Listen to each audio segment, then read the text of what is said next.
Good morning, guys. It's October 3rd. It's a beautiful, crisp morning. It's finally starting to feel like fall again. Finally starting to feel like deer season where you don't gotta go sit in the stand and sweat your you-know-what's off. Today's episode, I got those things. I know I promise a lot. I say I'll promise this, I promise that in every video. This video will be consistent of a couple quad races.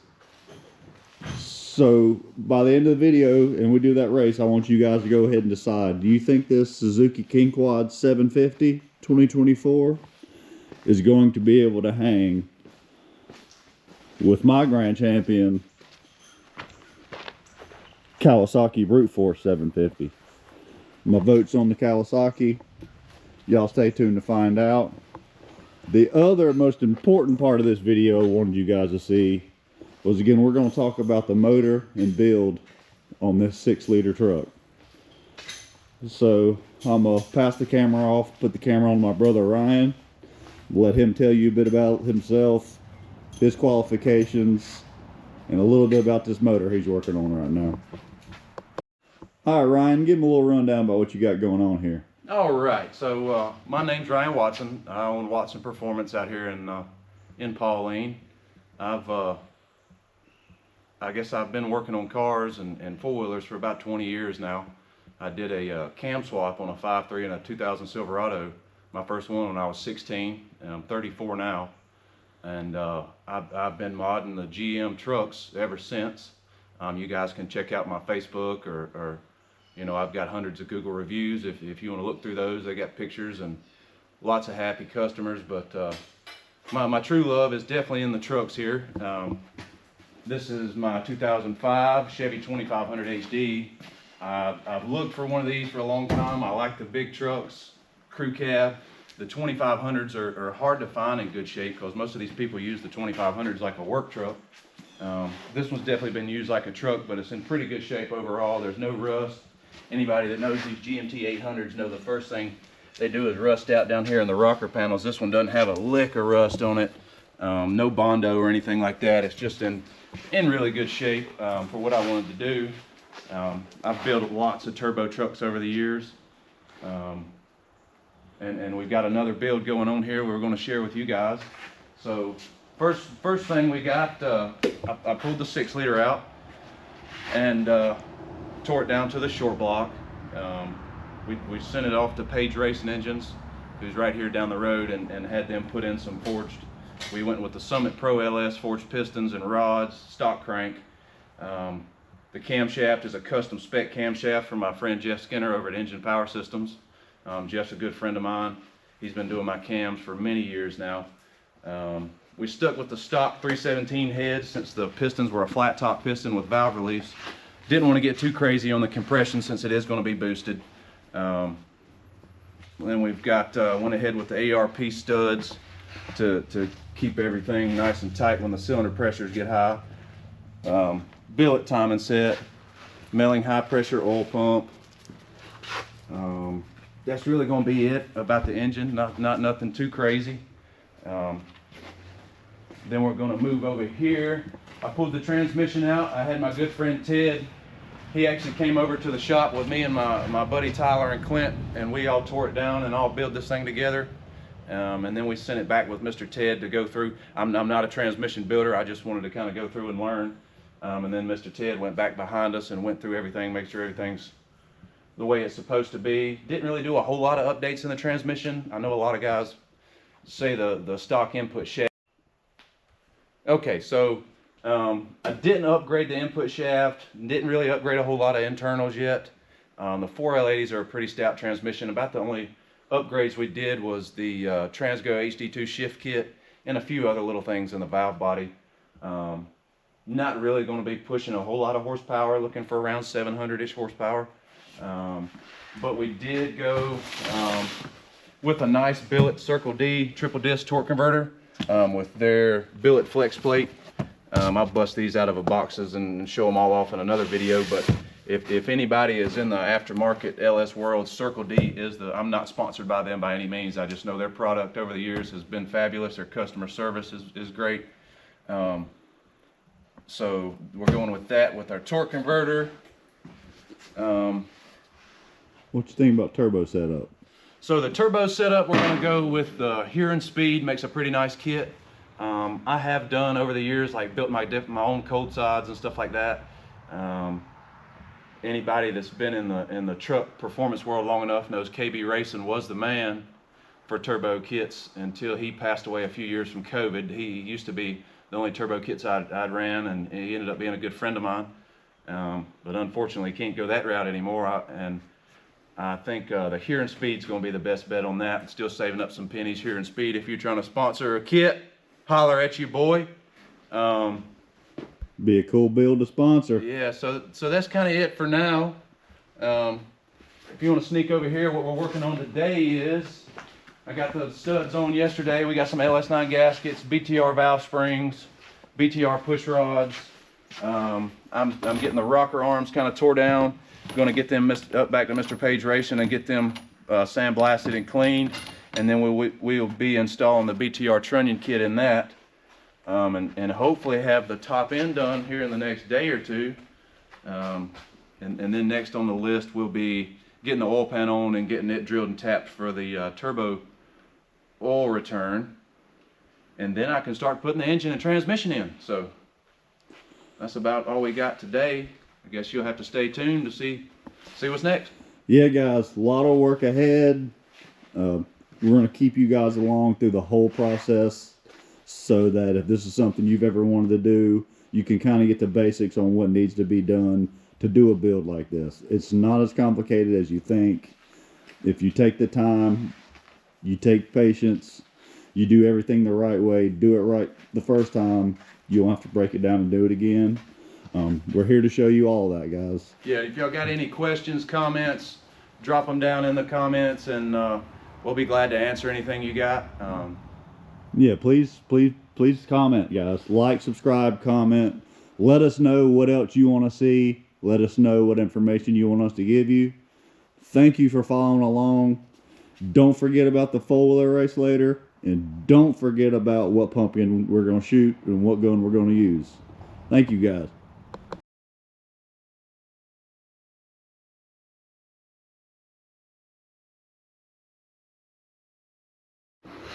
Told you guys we're gonna have more free time today, so we are gonna do some of that four-wheeler racing I promised y'all.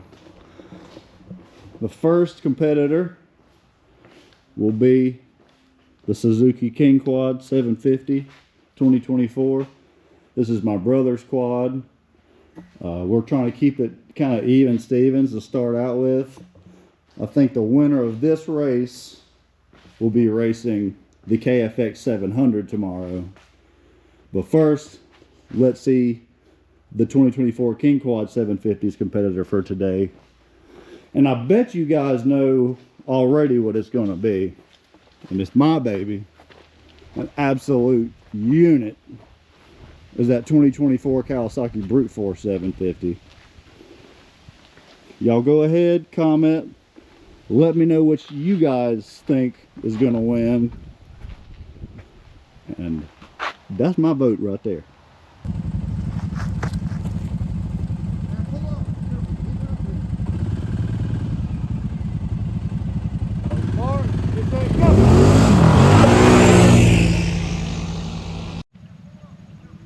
All right, we got the Brute Force versus the King Quad. Round one.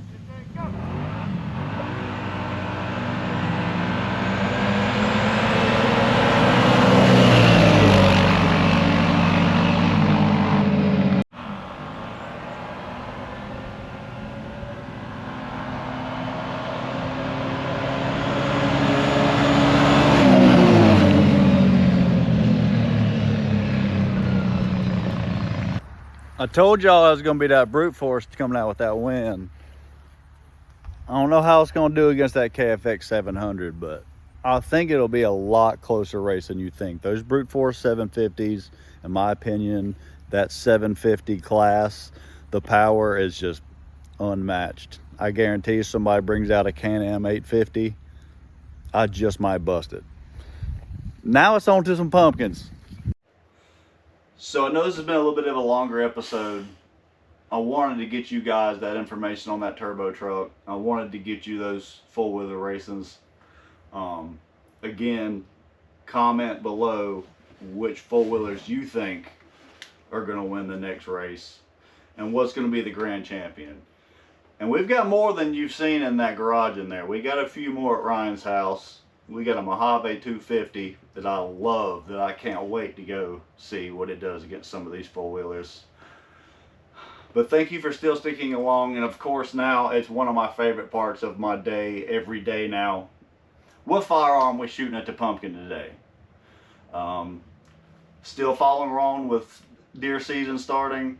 I wanted to go with a very popular firearm for whitetail. That's going to be a 7mm 08, based off the same brass as a 243, just next, as well as a 308.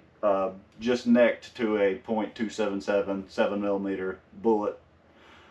This particular rifle is a Ruger M77 Mark II, known for its Mauser style claw extractor. Pretty much guaranteed extraction and feeding of that next round on these, so dependable in rugged situations. I've got this one paired with a more affordable SIG scope. I'll talk more about what ammunition we're going to be using as we go down there. So no further ado, let's go get it. There's a little bit of wind today, so I apologize if there's some wind noise. Another thing I want to apologize, there's a couple of safety things I just assumed people knew, and you know, a lot of people may not, when it comes to, you know, firearms, shooting firearms, firearm safety. I'm just going to give a few, I think, of the most basic firearm safety habits that need to be followed at all times, no matter what. The most obvious is that gun barrel needs to be pointed in a safe area, nowhere close to anybody or anything that it could harm at any point in time. Obviously the best place to do that is just aim it straight at the ground. Don't be waving it around. People don't like to see a barrel in the face, whether it's got a bullet in it or not. You treat that gun like it is loaded at all times, because firearm deaths can be avoided if you handle the gun like you're supposed to. Second, when it comes to your firearm and holding your firearm, if you do have a cartridge in the chamber and you're not ready to fire, you need to have that safety on. And again, that cartridge should only be in there maybe if you're doing personal defense, walking through the woods, the deer woods, heading to the stand, stuff like that. That safety needs to be on. That safety on guns is going to fail 1 out of about a billion times. So if that safety's on, you're safe. The next one I would like to share is, if you are doing some sort of target shooting like I'm doing, I think it's highly recommended to use some sort of eye safety. There are moments where people mess up and put the wrong round, like a 270 and a 30-06 or something, just because it can feed. There can be some, you know, there could be some explosion going on. At least keep your paper safe, wearing some sort of eye protection. I'm kind of a geek when it comes to sunglasses, so of course I've got to tell you guys, these are the Waterland Slanches. Absolutely love these things. No sponsorship with them. Amazing sunglasses. They look great, and when you look through the water, it's like looking straight through glass. Great sunglasses. Also, the next thing when you're shooting at the target, hearing protection. Just about any time you're shooting a firearm, you want to have hearing protection. They will extremely damage your ears if you do a lot of shots with no hearing protection. About the only time people are going to shoot a firearm without hearing protection is when they're in the woods. And even then, it's recommended to bring some sort of protection before you take that shot. So now let's talk about the ammunition we're going to use in this 7mm 08. This is a hand load that my father and I have done. This is a 140 grain Berger VLD. We really like this bullet. Most of my life in this 7mm 08, my favorite bullet was always that tipped triple shock Barnes. That is probably actually my highest recommended if you can go get a box of Barnes with the tip triple shock. It's a blue tip. That is, in my opinion, one of the top 2 best bullets ever made.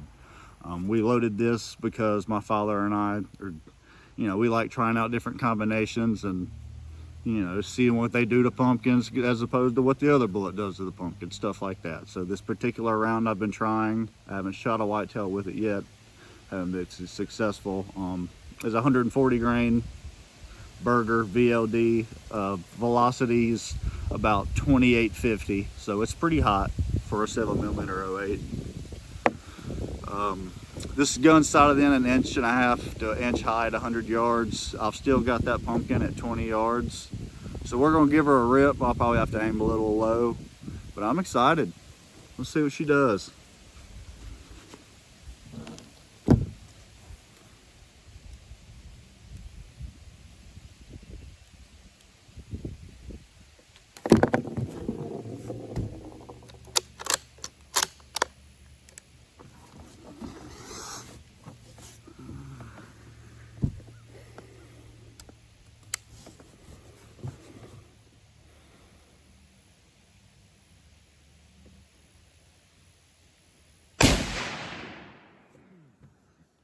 See what happened, baby. We got her. So unfortunately, my little remote from my little GoPro handle did not record the GoPro by the pumpkin on the shot, so I was not able to get the impact.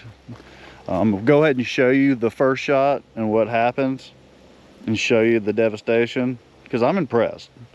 And then I'll try and run it back and get you a shot showing the impact as well.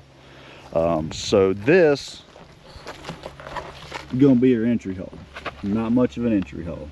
It's a very, very fast bullet, very streamlined bullet. Not made for a huge release on impact, but she does release like you want her to, and that is a beautiful exit hole. So it's looking like that's going to be quite a more of a penetration bullet. So you're not going to have a huge entry hole with this bullet, but it's going to have a lot of knockdown power, and it's going to give you a good exit hole. So I'm impressed. A little 7mm 08. A lot of people say that's the best deer rifle you can use. Perfect. I've shot more deer with a 7mm 08 than any other caliber out there. Let me try and get you a shot on the impact so you can see how hard it hits the pumpkin. Apologize that it missed it. So let's try and get that for you guys real quick. All right, guys, try number 2 to at least get the shot of the impact of the bullet hit the pumpkin. Let's see. We should be recording.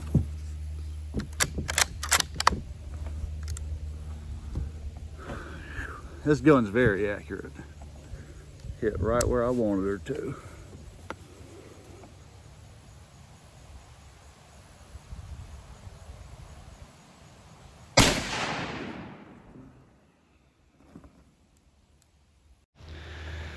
Guys, I'm devastated.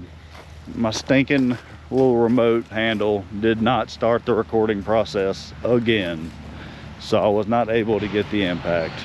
But I promise it wasn't that big of an impact, because you could just tell by this is the second entry hole.